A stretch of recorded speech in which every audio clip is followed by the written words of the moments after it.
brought to you by Kuku FM. Download the app now.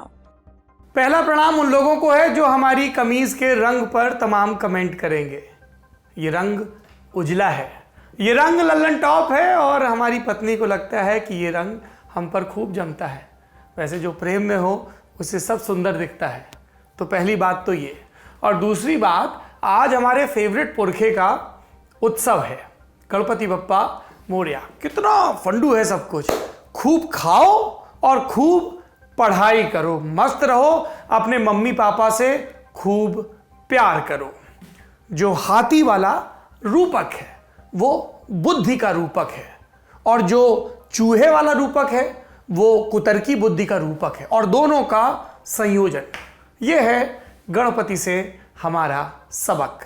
चलिए इसी सबक के साथ शुरू करते हैं वो कार्यक्रम जो दुनिया भर के किस्से सुनाकर, दुनिया भर की नज़ीरें बताकर ये समझने समझाने की कोशिश करता है कि क्यों दुनिया से सबक लेकर देश को, स्वयं को, क्योंकि हम और आप ही तो ये देश हैं। भारत क्या है? सिर्फ जमीन का एक टुकड़ा नहीं है, एक नाम नहीं है, यहाँ के जीते जागते औरतों और आदमियों का प्रतिबिंब है। इसको हम कैसे बेहतर करें? नमस्ते, मेरा नाम सौरभ द्विवेदी है और आप देख रहे हैं लल्लन टॉप का अंतरराष्ट्रीय प्रसंगों से जुड़ा कार्यक्रम दुनियादारी। 9/11 ये सुनकर हमारे मन मस्तिष्क में सहज ही 20 साल पुराना कैलेंडर पलटने लगता है और नजर गोला बनाती है उस तारीख पर जिसने लगभग पूरी दुनिया का चाल चरित्र बदल कर रख दिया। वो तारीख थी 11 सितंबर 2001। उस दिन अलकायदा के आतंकवादियों ने 4 यात्री विमानों को हाईजैक कर अमेरिका पर हमला किया था। न्यूयॉर्क का वर्ल्ड ट्रेड सेंटर इस हमले का एपी सेंटर था। हमले में इमारत के दोनों टावर्स धराशायी हो गए। मरने वालों की संख्या 3000 तक पहुंची।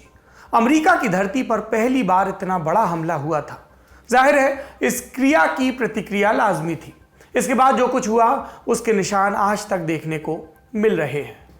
11 सितंबर 2021 को इस हमले के 20 साल पूरे हो जाएंगे। इसलिए आज की दुनियादारी में हम इसी विषय पर बात करेंगे।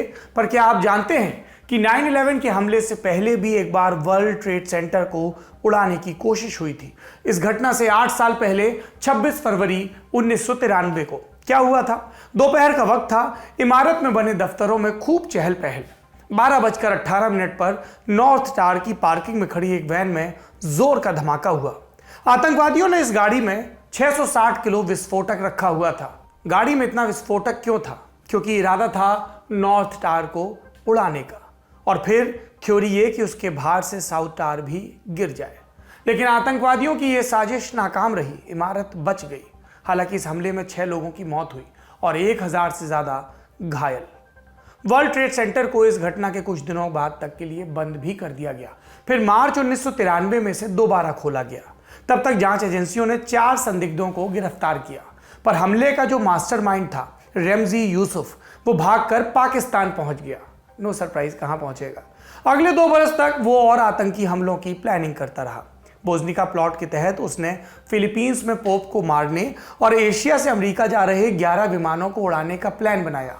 लेकिन यह प्लान भी धरातल पर आने से पहले ही फेल हो गया। इसके बाद वो फिर से पाकिस्तान आया। अमेरिकी खुफिया एजेंसियां लगातार उसके पीछे थी।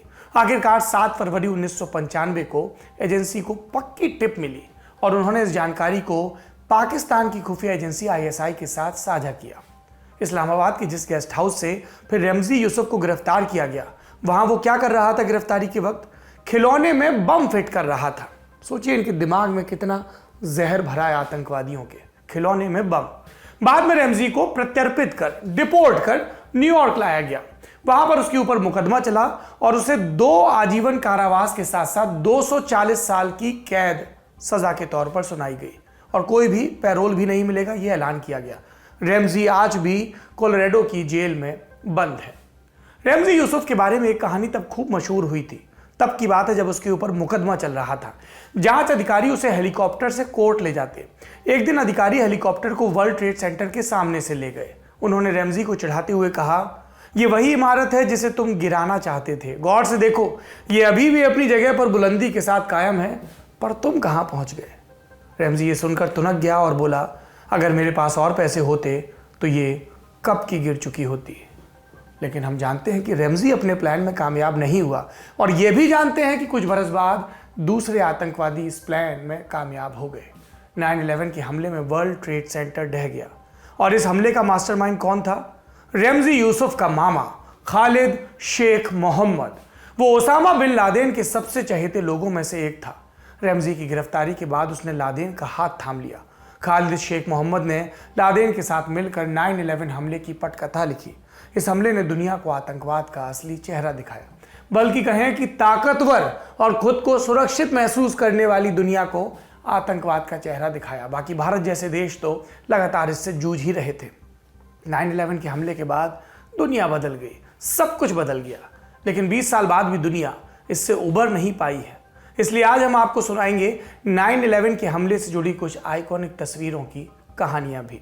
इन कहानियों के शुरू करने से पहले आपको 2 जरूरी सूचनाएं देता हूं। पहली सूचना, आपको शायद यह अचरज होता हो, कौतुक होता हो कि सौरभ द्विवेदी लल्लन टॉप शो और दुनियादारी की एंकरिंग छोड़ के कहां चले गए। तो भैया आजकल हम पाए जाते हैं लल्लन टॉप यूपी पर। एक तो भैया बोलते ही लोड आ जाता है कि जो बहन है वो कहेंगे अच्छा सिर्फ पुरुषों को संबोधित कर रहे हो। तो भाइयों बहनों, लल्लन टॉप यूपी पर जाइए, उसको सब्सक्राइब करिए। वहाँ पर हमारी आपको यूपी की रिपोर्टिंग के तमाम वीडियो दिखेंगे। हमारे और हमारे साइंस एडिटर आयुष और जो दूसरे प्रोड्यूसर्स हैं जैसे अमृत या गौरव या सिद्धांत मोहन या अमितेश, इन सब के साथ संवाद दिखेंगे। भरपूर मज़ा आएगा, एकदम full on Lallan top content मिलेगा आपको। और ये भी आइडिया लगेगा उन वीडियोज़ को देख के कौन जीत रहा है यूपी। तो आप फटाक से सब्सक्राइब करिए लल्लन टॉप यूपी को। और दूसरी सूचना, आप ये जो दुनियादारी का एपिसोड देख रहे हैं इसके पार्टनर कुकू एफएम। अगर आपको दुनिया को जानने समझने में दिलचस्पी है और लगता है कि किताबें पढ़ने में मन थोड़ा सा कम लगता है, जिया दाएं बाएं भटकता है, तो आप कुकू एफएम के ऑडियो प्लेटफॉर्म पे जा सकते हैं, जहां पर आपको लगभग हर विषय से जुड़ी हुई ऑडियो बुक मिल जाएंगी। और क्या मिलेगा? आप लल्लन टॉप के दोस्त हैं, इसलिए आपको 20% की छूट मिलेगी प्रीमियम सब्सक्रिप्शन लेने पर। इसके लिए आपको प्रोमो कोड डालना होगा LT20। चलिए अब दुनियादारी के मुख्य विषय पर आते हैं। 9/11 के हमले में सीधे तौर पर अलकायदा का नाम सामने आ रहा था। इस गुट का सरगना ओसामा बिन लादेन सऊदी अरब का रहने वाला था। सोवियत अफगान वॉर में वो मुजाहिदीनों की तरफ से लड़ा भी था और इन मुजाहिदीनों को अमेरिका का सपोर्ट था। लेकिन सोवियत के साथ लड़ाई खत्म होने के बाद हालात बदल गए। तब तक लादेन अमेरिका का विरोधी हो चुका था। लंबे समय तक अमेरिका इस गुमान में रहा कि लादेन बस फाइनेंसर है, सीधे तौर पर हमले की साजिशें नहीं रचता। लेकिन 1998 में यह भ्रम टूट गया जब सितंबर में एक ही दिन केन्या और तंजानिया में अमेरिका के दूतावासों पर हमले हुए, जिसमें 200 से ज़्यादा लोग मारे गए। इसे लादेन के अलकायदा ने कुछ और आतंकवादी संगठनों के साथ मिलकर अंजाम दिया था। इस घटना के तुरंत बाद FBI ने लादेन को मोस्ट वांटेड लिस्ट में डाला। सितंबर 2001 में हुए 9/11 के हमले के बाद लादेन को अमेरिका का दुश्मन नंबर 1 डिक्लेयर कर दिया गया। 12 सितंबर 2001 को अमेरिका के राष्ट्रपति उस समय के जॉर्ज W. बुश, उन्होंने देश को संबोधित किया और साफ लहजे में कहा, अमेरिका अपनी पूरी ताकत से आतंकियों को जवाब देगा, बाकी देश भी इस लड़ाई में हमारे साथ आए। फिर दूसरा भाषण हुआ राष्ट्रपति महोदय का 20 सितंबर 2001 को। संसद के साझा सत्र में दिए इस भाषण में उन्होंने कहा कि हम हर उस राष्ट्र का पीछा करेंगे जो आतंकवादियों को सुरक्षित पनाह मुहैया कराता है। दुनिया के पास, देशों के पास निर्णय लेने के लिए 2 ही विकल्प हैं, either you are with us और विद देम। और देम से तात्पर्य आतंकियों से था। 1996 में सूडान से निकाले जाने के बाद से ही बिन लादेन कहां पर था, उसका देम कहां था, शरण स्थली कहां थी? अफगानिस्तान में उसका डेन था, उसकी गुफा थी, उसकी शरण स्थली थी। और यहीं से वो पूरी दुनिया में हमले की प्लानिंग कर रहा था। अफगानिस्तान में अलकायदा के ट्रेनिंग कैंप चल रहे थे। तालिबान का सुप्रीम लीडर मुल्ला उमर लादेन का सम्मान करता था। दोनों एक दूसरे के हितों की पूर्ति करते थे। इसलिए जब अमेरिका ने तालिबान के सामने मांग रखी इस भाषण के बाद, अपनी मिलिट्री तैयारियों के बाद, कि अलकायदा की लीडरशिप को हमारे हवाले कर दो, तो तालिबान ने साफ इनकार किया। और फिर 7 अक्टूबर 2001 को अमेरिका ने सहयोगी देशों और तालिबान विरोधी नॉर्दर्न अलायंस के साथ मिलकर अफगानिस्तान पर हमला कर दिया। अमेरिका ने अलकायदा के कई बड़े नेताओं को मार गिराया। लादेन तब नहीं मिला, लेकिन तालिबान सत्ता से बेदखल हो गया और अमेरिका इस दावे के साथ अफगानिस्तान में टिक गया कि हमने तालिबान को पूरी तरह हटा दिया है और अब इसे आतंकियों की पनाहगाह नहीं बनने देंगे। लेकिन ये एक छलावा था। अलकायदा अफगानिस्तान में बिखरा ज़रूर था, पर अलग अलग जगहों पर उसकी शाखाएं फैल गई थी, जिसे काबू में करने के लिए अमेरिका को कई और अंतहीन लड़ाइयाँ लड़नी पड़ी। अफगानिस्तान में 20 साल बाद की स्थिति क्या है? काबुल की कुर्सी पर फिर से तालिबान का कब्जा है। अरबों खरबों के आर्थिक नुकसान और हजारों सैनिकों की जान गंवाने के बाद अमेरिका और उसके सहयोगी हार कर वापस लौट चुके हैं। हमले के बाद और क्या हुआ था? अमेरिका ने संदिग्धों को रखने और उनसे पूछताछ के लिए ग्वांतनामो बे में एक हाई सिक्योरिटी जेल तैयार की थी। ये बे क्यूबा में पड़ती है। 19वीं सदी के आरंभ से अमेरिका का यहाँ पर अपना नौसैनिक अड्डा चल रहा है। इस जेल में अमेरिका की धरती के नियम कानून लागू नहीं होते थे क्योंकि वो वहाँ पर स्थित नहीं थी और ये एजेंसियों के लिए मुफीद था। अस्थायी तौर पर जेल बनाई गई थी, लेकिन बाद में कैदियों की संख्या बढ़ने लगी, फिर और भी डिटेंशन सेंटर यहाँ पर बनाए गए। ग्वांतनामो बे में अधिकतर कैदियों को बिना किसी चार्ज के रखा गया। जब वहाँ से अमानवीय टॉर्चर की तस्वीरें बाहर आईं तो मानवाधिकार संगठनों ने इसे बंद करने के लिए अभियान चलाया।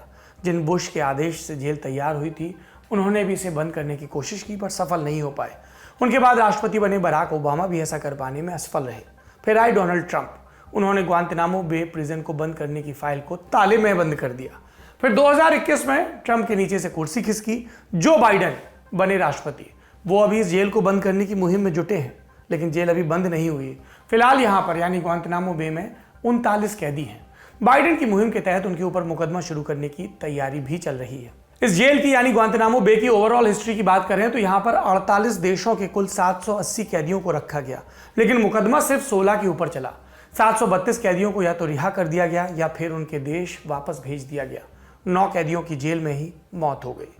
9/11 के हमले के मुख्य साजिशकर्ताओं में से एक खालिद शेख मोहम्मद भी इसी जेल में बंद है। फरवरी 2008 में उसके ऊपर वॉर क्राइम और हत्या के चार्जेस लगाए गए। अभी तक उसका ट्रायल पूरा नहीं हुआ है। अगले प्रसंग की तरफ बढ़ते हैं। पॉइंट नंबर 3, मास सर्विलांस। 9/11 के हमले से सबसे ज्यादा प्रभावित होने वाली चीज थी लोगों की आज़ादी। कोई भी कहीं भी अपनी निजता में सुरक्षित नहीं था। हर समय लोग दहशत में थे और इस डर का इस्तेमाल दुनिया भर की सरकारों ने अपने फायदे के लिए किया। हमले के 1.5 महीने बाद अमेरिकी संसद ने यूएस पैट्रियट एक्ट को मंजूरी दी। इसके तहत 3 मुद्दे फोकस में थे। पहला, सुरक्षा एजेंसियों के बीच तालमेल बढ़ाना। दूसरा, आतंकवाद से जुड़े अपराधों के मामले में दी जाने वाली सजा। और तीसरा, सरकारी सर्विलांस के दायरे में विस्तार। सरकार ने एजेंसियों को फोन टैप करने की खुली छूट दी। जब 2013 में राष्ट्रीय सुरक्षा एजेंसी यानी एनएसए के एक इंटेलिजेंस कॉन्ट्रैक्टर एडवर्ड स्नोडेन ने डेटा लीक किया तो पूरी दुनिया में इस इंफॉर्मेशन से तहलका मचा। पता चला कि अमेरिकी एजेंसियां अपने ही लाखों करोड़ों नागरिकों का डेटा टैप कर रही थी। अमेरिका एक सर्विलांस स्टेट बन चुका था। सरकार सब पर नजर रख रही थी, भले ही उनको किसी से खतरा हो या ना हो। स्नोडेन जिन्होंने ये जानकारी लीक की, उन पर कानून के उल्लंघन और सरकारी संपत्ति की चोरी का मुकदमा लाद दिया गया। हालांकि वो पहले ही देश छोड़कर मॉस्को जा चुके थे। अक्टूबर 2020 में रूस ने उन्हें स्थायी नागरिकता भी दे दी। स्नोडेन ने तकरीबन 15 लाख फाइलें डेटाबेस से कॉपी की थी, लेकिन जानकारों का कहना है कि ये असली परिदृश्य का 1% भी नहीं है। तो आप अंदाजा लगा सकते हैं कि निगरानी कितने बड़े स्तर पर थी। सरकार ने लोगों के डर को अपना हथियार बनाया। जब भी निजी जिंदगी में दखल देने के आरोप सरकार पर लगे, उसने राष्ट्रीय सुरक्षा का झुंझुना पकड़ा दिया। पैक्सिस विवाद इसका ताजा तरीन उदाहरण है। राष्ट्र की सुरक्षा के लिए सर्विलांस जरूरी है या नहीं, इस पर सबके अपने अपने तर्क होंगे। मास सर्विलांस पर तो और भी ज्यादा तर्क होंगे।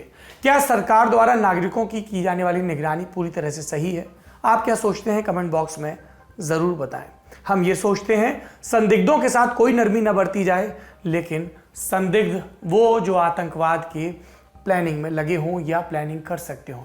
देश का कोई नागरिक है, पक्ष का या विपक्ष का, वो सिर्फ इसलिए संदिग्ध नहीं हो सकता कि वो आपके विचारों की मुखालफत करता है। बहरहाल 9/11 के हमले के बाद आने वाले बदलावों के बारे में हमने सुना। अब बात हमले से जुड़ी कुछ आइकॉनिक तस्वीरों की करते हैं, जिसका शुरू में जिक्र किया।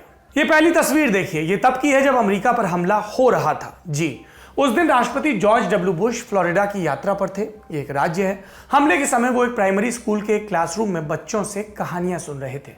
प्रेसिडेंट का आदेश था, बहुत जरूरी ना हो तो उन्हें डिस्टर्ब ना किया जाए। पहले हमले की खबर के कुछ ही वक्त बाद प्रेसिडेंट के स्टाफ तक खबर पहुंच चुकी थी। अभी वे उधेड़बुन में ही थे कि प्रेसिडेंट तक खबर पहुंचाई जाए या नहीं, तभी दूसरे हमले की सूचना आ गई। प्रेसिडेंट को बताया जाना जरूरी था और इसका जिम्मा उठाया chief of staff Andrew card ने। कमरे में घुसे और प्रेसिडेंट के कान में कहा, mister president, America is under attack. Bush को कान में ये बात बताते कार्ड की तस्वीर फ्रीज हो गई। बुश का चेहरा तन गया। हालांकि उन्होंने अपनी हरकत से ऐसा कुछ जाहिर नहीं होने दिया। बच्चों की कहानी पूरी होने का इंतजार किया, फिर सबको शुक्रिया कहा और सामान्य लहजे में क्लास से बाहर निकल गए। कई लोग आलोचना करते हैं कि बुश ने कहानी सुनने में लंबा वक्त ज़ाया किया, इसकी बजाय वो बाहर निकलकर लोगों की जान बचाने का इंतजाम कर सकते थे। दूसरी तरफ कईयों का मानना है कि बुश ने वहां रुककर ठीक किया। पहली बात तो ये कि वे टीवी पर लाइव दिखाए जा रहे थे, अगर वो घबरा जाते तो देश भर में पैनिक फैल जाता, और दूसरी बात ये कि वहां बैठे रहने से उन्हें आगे के बारे में सोचने का पूरा वक्त मिल जाता। और तीसरी बात ये कि हर देश में ऐसा स्ट्रक्चर होता है जिसमें शीर्ष पर बैठा व्यक्ति यदि व्यस्त है तो दूसरे लोग उन कामों को अंजाम दें। अब दूसरी तस्वीर की तरफ चलते हैं। इसे दुनिया द फॉलिंग मैन के नाम से जानती है। इसे क्लिक किया था एसोसिएटेड प्रेस यानी एपी के फोटो पत्रकार रिचर्ड ड्रू ने। उस समय ड्रू एक फैशन शो के शूट पर पहुंचे, तभी उन्हें पता चला कि वर्ल्ड ट्रेड सेंटर पर हमला हो गया। इमारत तक पहुंचने के कुछ ही समय बाद दूसरा प्लेन भी टावर में घुस चुका था। ड्रू की इस तस्वीर में एक शख्स वर्ल्ड ट्रेड सेंटर के नॉर्थ टावर से नीचे गिरता दिख रहा है। ये कभी स्पष्ट नहीं हो पाया कि उस व्यक्ति ने जान बचाने के लिए जानबूझकर छलांग लगाई थी या वो सुरक्षित जगह की तलाश के दौरान नीचे गिर गया। एक बात और है गौरतलब कि इस व्यक्ति की पहचान कभी पता नहीं चल सकी, इसीलिए उसे नाम दिया गया the falling man. Media reports के अनुसार उस रोज़ वर्ल्ड ट्रेड सेंटर से 200 से ज़्यादा लोग नीचे कूदे, लेकिन फॉलिंग मैन की तस्वीर इस तरह कैद हुई कि सबसे चर्चित और सबसे विवादित बन गई। जब अगले दिन इस तस्वीर को न्यूयॉर्क टाइम्स अखबार ने पब्लिश किया तो आलोचना भी हुई और इसके बाद ये तस्वीर चलन से गायब हो गई। 2003 में एस्क्वायर ने इस तस्वीर पर विस्तृत रिपोर्ट पब्लिश की। उन्होंने द फॉलिंग मैन की पहचान बाहर लाने के लिए कई कड़ियाँ जोड़ी, लेकिन आखिरी तक ये रहस्य बना ही रहा। भले ही फॉलिंग मैन की पहचान कभी पता न चले, लेकिन ये ज़रूर था कि उस तस्वीर ने 9/11 के हमले की विभीषिका को बयां कर दिया था। तीसरी तस्वीर का नाम है सिचुएशन रूम। इसे क्लिक किया था व्हाइट हाउस के फोटोग्राफर पीटर सुजा ने। तस्वीर तब की है जब अमेरिका की commando team seal team 6 Pakistan के एबटाबाद में एक खास ऑपरेशन को अंजाम दे रही थी। ये ऑपरेशन था 9/11 के मास्टरमाइंड ओसामा बिन लादेन को जिंदा या मुर्दा पकड़ने का। इस तस्वीर में सिचुएशन रूम में आपको बराक ओबामा, उस वक्त के अमेरिकी राष्ट्रपति, दिख रहे होंगे, एक कोने में सिकुड़े से बैठे। दावा किया जाता है कि कमरे में बैठे लोग ऑपरेशन को लाइव देख रहे थे। इस तस्वीर में ओबामा के चेहरे पर बिखरी बेचैनी उस वक्त के तनाव को बयां करने के लिए पर्याप्त है। वो जेरोनिमा इकिया सुनने के लिए बेताब थे। जेरोनिमा लादेन का कोड नेम था और इकिया मतलब एनिमी किल्ड इन एक्शन। हम जानते हैं कि यह ऑपरेशन सफल रहा। 2 मई 2011 को लादेन मार गिराया गया। अमेरिका ने दावा किया कि उसकी लाश को समंदर में दफना दिया गया। अमेरिका ने 9/11 के हमले का बदला जैसे पूरा कर लिया हो उस पल। पर क्या सच में बदला पूरा हो गया था? ये सवाल आज तक कायम है। ये था आज का दुनियादारी। इसमें बड़ी खबर। अब सुर्खियां सुन लेते हैं। पहली सुर्खी अफगानिस्तान से ही है। यहां से अमेरिकी सैनिकों के निकलने के बाद पहली सिविलियन फ्लाइट ने 9 सितंबर को उड़ान भरी। 30 अगस्त को हम जानते हैं कि आखिरी अमेरिकी सैनिक ने काबुल को अलविदा कहा था और इसके बाद से काबुल एयरपोर्ट का काम ठप था। अमेरिका के निकलने के बाद भी हजारों की संख्या में जरूरतमंद लोग फंसे रह गए थे। कई विदेशी नागरिक भी थे। अमेरिका ने कहा था कि वो उन्हें बाहर निकालने में पूरी मदद करेगा। 9 सितंबर को कतर एयरवेज की फ्लाइट 113 लोगों को काबुल से लेकर दोहा पहुंची। इसमें अमेरिका, ब्रिटेन, कनाडा और नीदरलैंड के नागरिक थे। ये तो हुई अफगानिस्तान से बाहर निकलने की बात। अंदर क्या चल रहा है? काबुल में लोगों ने पाकिस्तान के दूतावास और तालिबान सरकार के खिलाफ प्रोटेस्ट में हिस्सा लिया। इसमें महिलाएं भी शामिल थी। तालिबानियों ने प्रदर्शनकारियों को हटाने के लिए गोलियां चलाई। बढ़ते विरोध के बीच तालिबान ने प्रदर्शन पर बैन भी लगा दिया। कहा कि प्रोटेस्ट करने से पहले न्याय मंत्रालय, ये सबसे बड़ा जोक है कि तालिबान का एक न्याय मंत्रालय है, उसकी अनुमति ज़रूरी है। पाकिस्तान दूतावास के सामने हो रहे प्रोटेस्ट को कवर करने आए 2 पत्रकारों को भी गिरफ्तार किया गया और बुरी तरह पीटा गया। सोशल मीडिया पर इनकी तस्वीरें वायरल हैं। इनकी तस्वीरें तालिबानी शासन की सच्चाई बताने के लिए काफ़ी हैं। जो लोग बदले तालिबान की वकालत कर रहे हैं उन्हें ये सच्चाई ज़रूर देखनी चाहिए। शायद उनकी आंखों पर जमा धुंध कुछ साफ हो जाए। आज की दूसरी और आखिरी सुर्खी इथियोपिया से है। साल 1868 में ब्रिटिश आर्मी और इथियोपिया के सम्राट टेवोड्रोस द्वितीय की सेना के बीच लड़ाई हुई। इसमें ब्रिटेन जीत गया। टेवोड्रोस गिरफ्तार हुए, लेकिन उससे पहले उन्होंने आत्महत्या कर ली, यानी उनकी लाश को ही सेना अपनी गिरफ्त में ले पाई। इसके बाद ब्रिटिश आर्मी ने राजमहल को लूट लिया। लूट के दौरान भारी संख्या में कलाकृतियां भी ले गए। मतलब आप जब ब्रिटेन जाते हो ना, तो ये सोचो कि जैसे कोई चोर हो, जैसे साहूकार की तरह घर सजा लिया हो। उन्होंने हमले का खर्च चुकाने के लिए बाद में इन कलाकृतियों की नीलामी की। कुछ सामान ब्रिटिश म्यूजियम के पास पहुंचा। इथियोपिया लंबे समय से इस सामान को वापस लौटाने की गुहार लगा रहा था, पर हर बार मांग ठुकरा दी जाती। अब एक संगठन ने उस विरासत को इथियोपिया तक पहुंचाने का कैंपेन शुरू किया है। इसका नाम है शहरजाद फाउंडेशन। उन्होंने इन कलाकृतियों को प्राइवेट डीलर्स और ऑक्शन हाउस से खरीदा और बाद में लंदन स्थित इथियोपियाई दूतावास को सौंपा। पहली कड़ी में एक बाइबल, क्रॉस, राजसी ढाल समेत कई ऐतिहासिक चीज़ें वापस लौटाई गई। हालांकि अभी भी ब्रिटेन के पास इथियोपिया ही नहीं, दुनिया के कई देशों की विरासत जमा है और ब्रिटेन एकदम अभी भी चोटता है। ऊपर ऊपर बड़ी बड़ी बातें करेगा, हमारा इंडिया का ही माल लौटाएगा तो उनके 69 ढीले हो जाएंगे, एकदम कंगले हो जाएंगे। लौटाएंगे लगता तो नहीं है, शायद कभी अंतरात्मा जाग जाए। आज की दुनियादारी में इतना ही। अगले हफ्ते हमारे साथ ही दुनियादारी का एक नया एपिसोड लेके आपके सामने प्रस्तुत होंगे। हम विदा लेते हैं। शुक्रिया, शुभ रात्रि।